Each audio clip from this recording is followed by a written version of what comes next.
بسم اللہ الرحمن الرحیم اللہم صلی علی محمد وعلی آل محمد وبارک وسلم عن ابی ہریرہ رضی اللہ عنہ عن النبی صلی اللہ علیہ وسلم قال ما اسفل من الكعبین من الازار فی النار۔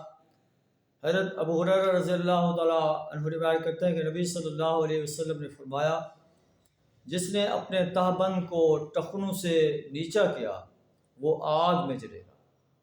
یعنی اپنے تہبند کو، اپنی چادر کو، شلوار ہے، پینٹ ہے، اس کو ٹخنوں سے نیچے نہ رکھا جائے۔ اس سے غرور کا اظہار ہوتا ہے، تکبر کا اظہار ہوتا ہے۔ ایک حدیث میں ہے کہ جو تکبرانہ انداز سے، تکبر کے نیت سے اپنے تہبند کو نیچے رکھتا ہے وہ آگ میں جائے گا۔ یہاں تکبر کا الفاظ نہیں ہے، جنرل الفاظ ہے، ما اسفل من الکعبین من الازار فی النار۔ ایک اور مقام پر حضرت انس بن مالک رضی اللہ تعالیٰ عنہ بیان کرتے ہیں کہ کان احب الثياب الى النبی صلی اللہ علیہ وسلم ان يلبسها الحبرہ۔ نبی صلی اللہ علیہ وسلم کو سب کپڑوں سے زیادہ سبز یمنی چادر پسند تھی۔ کتاب اللباس پڑھ رہے ہیں تو امام بخاری نے یہ احادیث بیان کی ہیں۔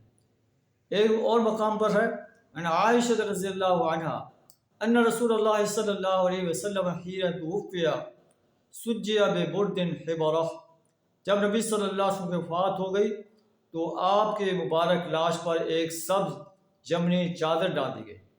سفید لباس کے بارے میں آتا ہے، ابو ذر رضی اللہ تعالیٰ عنہ فرماتے ہیں اتیت النبی صلی اللہ علیہ وسلم وعلیہ ثوب ابجس۔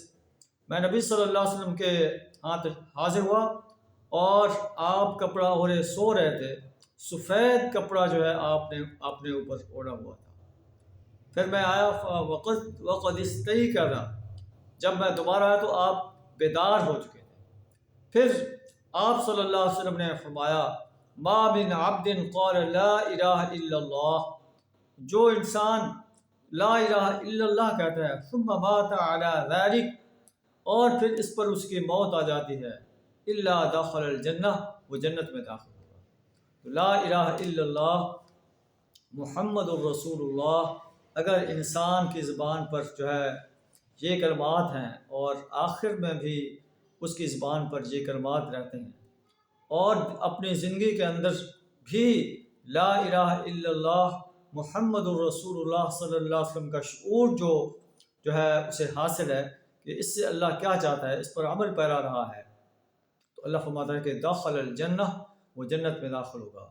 اللہ سے دعا کریں ہمیں اپنی زندگی کو پیارے نبی صلی اللہ علیہ وسلم کے